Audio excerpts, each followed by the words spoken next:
大家好，欢迎来到丽丽厨房，我是丽丽。我认为世界上没有哪样食物能像面食这般质朴却有足够多变，无论是南方还是北方，纵使口味截然不同，但却总能给人舌尖上的触动和享受。今天就为大家分享一个面食的新做法，比馅饼好吃，比包子香，超级解馋哦！一起来看看我是怎么做的吧。我们先来和面，先在碗中打入2个鸡蛋，加入80毫升纯牛奶，加入5克酵母，加30克白糖，促进酵母发酵。喜欢吃甜的可以多放一些，用筷子搅拌均匀，搅拌至酵母溶解。搅匀后，再分次少量的加入350克高筋面粉，边倒面粉边用筷子搅拌。因为面粉的吸水性不同，面粉的量我们可以酌情调整。最后搅拌成这种大面絮状，再下手揉成面团。现在的面团是很难揉光滑的，先给它揉成一个没有干粉颗粒的面团就可以了。再盖上保鲜膜，松弛10分钟。趁这个时间，准备一个去皮的菠萝，先给它切成薄片，再切成细丝，最后再切成菠萝丁，也不用切得太碎了，像这样的小丁就可以。如果喜欢吃细腻一点的，可以直接放入榨汁机中，给它打成菠萝汁。切好后装入大碗中，加入200克冰糖，用筷子搅拌均匀，让菠萝和冰糖完全混合在一起。搅匀后放一旁腌制半小时，腌制出多余的水分。10分钟后，我们打开保鲜膜看看，现在的面团已经形成了一层粗膜，但是这个还不够，还需要给它好好揉一揉。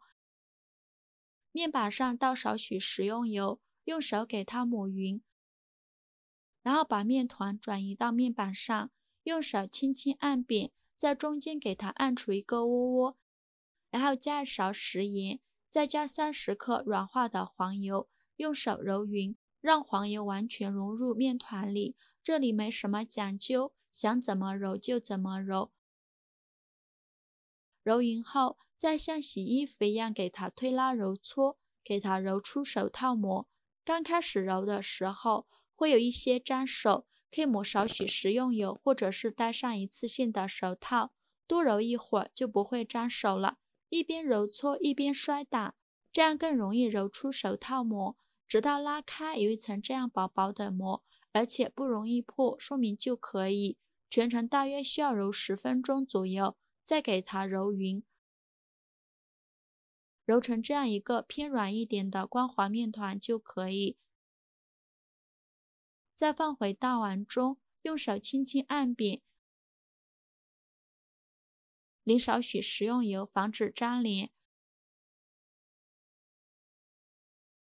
然后盖上保鲜膜，发酵至原来的2倍大。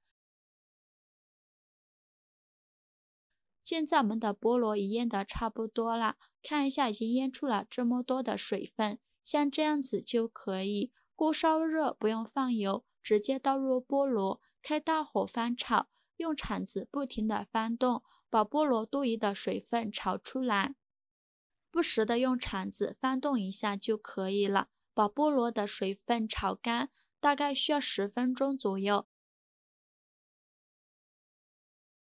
菠萝的水分炒干以后，转小火翻炒，这时就要不停地翻动了，翻炒至出现这种焦糖色，加入30克黄油，没有黄油的可以加玉米油，用铲子翻炒均匀。炒匀后，倒入1大勺淀粉水，继续用铲子翻炒均匀。翻炒均匀就可以关火了。然后把它盛出来，装入盘中放凉备用。现在我们的面也发酵好了，看一下体积已经变大了许多，戳个手指下去不回缩，里面呈蜂窝状。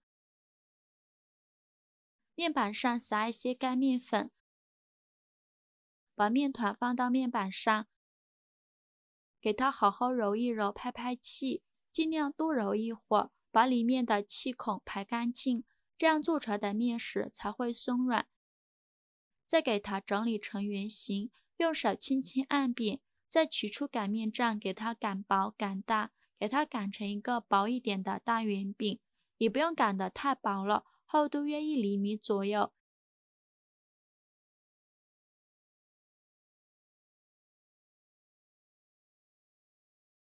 像这样子的厚度就可以。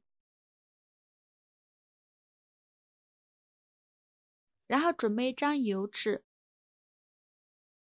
把擀好的面饼放到油纸上，在中间再放上一个盘子，边缘留出5厘米左右。再用刀给它切成长条，宽约1厘米的长条，像这样的长条就可以。周围一圈都给它切成这样的长条。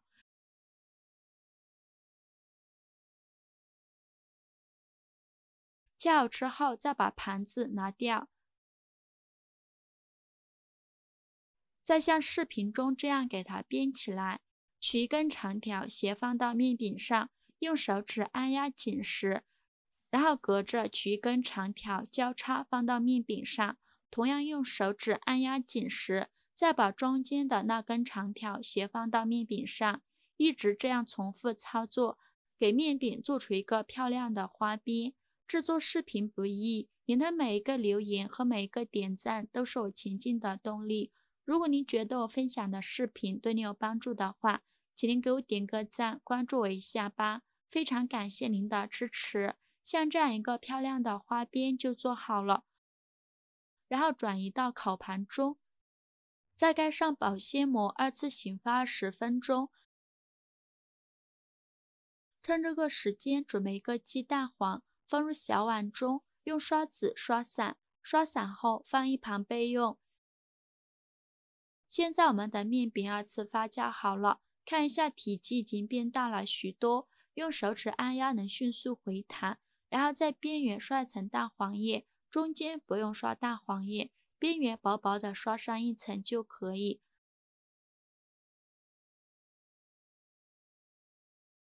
然后再把刚做好的菠萝馅放到面饼中间，用勺子给它铺平铺均匀，像这样子就可以了。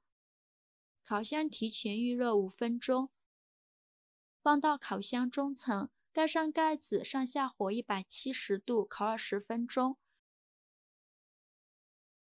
时间到，我们打开盖子看看，颜色金黄金黄的，看着就好有食欲啊！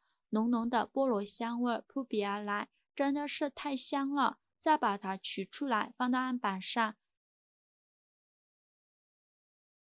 给它切成自己喜欢的形状，像这样就可以美美的享用了。这样做的面包吃起来松软香甜，加了菠萝，口感也是非常的丰富。面粉这样做比外面买的面包还要好吃，自己在家做健康零添加，孩子吃着也放心，而且好吃好看又营养，做法也是非常的简单，喜欢的朋友就赶快收藏起来试试吧。好啦，今天视频就分享到这里了。如果您觉得我分享的视频对您有帮助的话，请您给我点个 like， 或者是订阅我的频道吧。我每天都会分享不一样的美食视频。我是丽丽，非常感谢您的支持。